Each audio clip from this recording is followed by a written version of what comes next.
Hello, back again.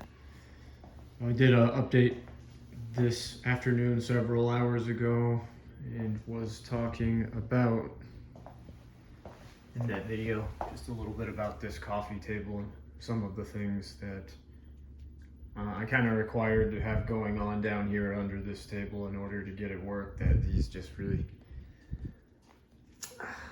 couldn't quite accomplish. So both of these TV console stands are moved out, and this coffee table it's like I think 43 inches in length, and it's 16 inches high and about 23 deep, so it's really just enough room to comfortably sit under there. And the thing is that you're not fully extending your legs under a table when you're playing the game on it. Think about with a cabinet, it's a very short area that pokes out and you're just right beneath it.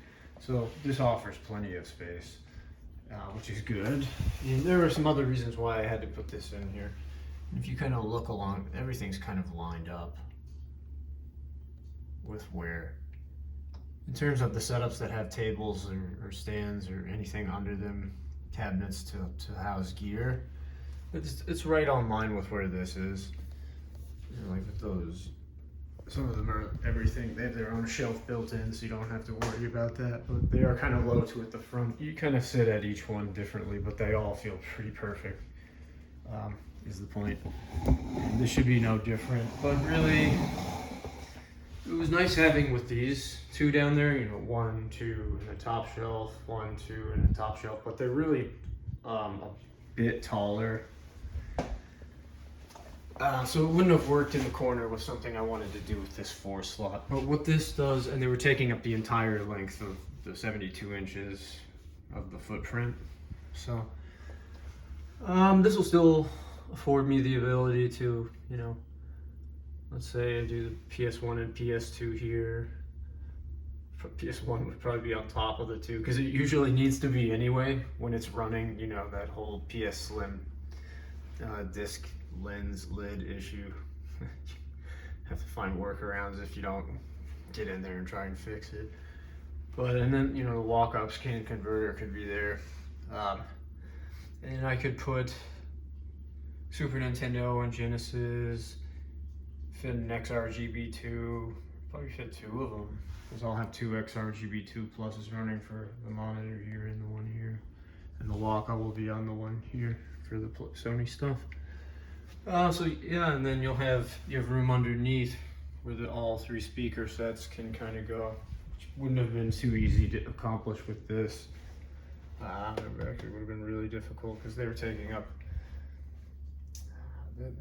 where the shelving is in there. It's like they'd be too tall or take up too much space to do the other stuff, but house the other things, or they would also be too long to wedge them in between, so there wasn't really a good option. And again, what's important here is that I can really just take a couple of, I know it's incredibly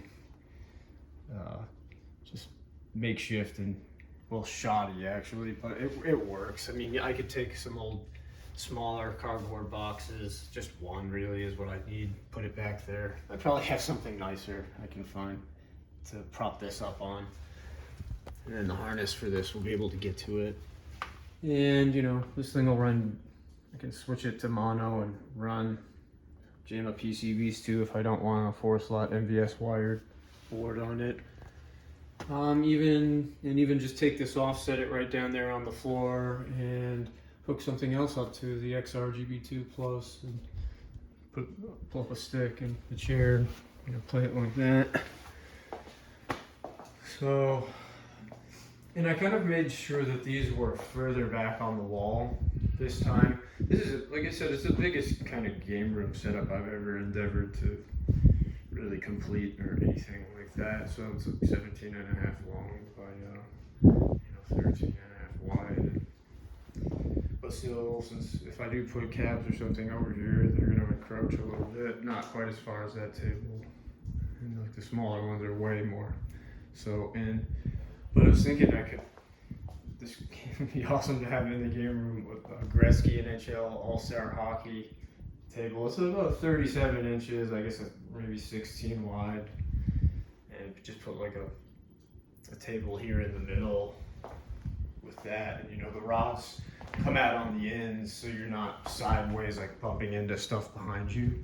There's kind of ample space from here to the wall and there to the wall. So it'd be pretty awesome to have in here. My son likes hockey and he's interested in the figures for this game and everything, so it'd be fun to play with him when he's a little bit older. Like not every game room you see has like a Czechs bubble hockey or a Gretzky All-Star Hockey or a Stiga or whatever, but I love hockey and I love that game. I grew up with one of those tables. So I lost it many years ago, but I kind of got this for my son and I for Christmas. I got him a lot of stuff for Christmas, but he's 2, so he's a little too young to play it right now. But it should be fun. Anyway, what time is it? 9, so I'm gonna get some dinner real quick, come back and try and work on setting a few things up and we'll see if it works. If it doesn't, we'll come up with a plan C or D. This may already be plan D. You work around in your mind. So many different permutations and angles and things like that. It naturally kind of alters as time goes on, and it kind of evolves into like the best version of the way you envision it. That's usually how it works, I think.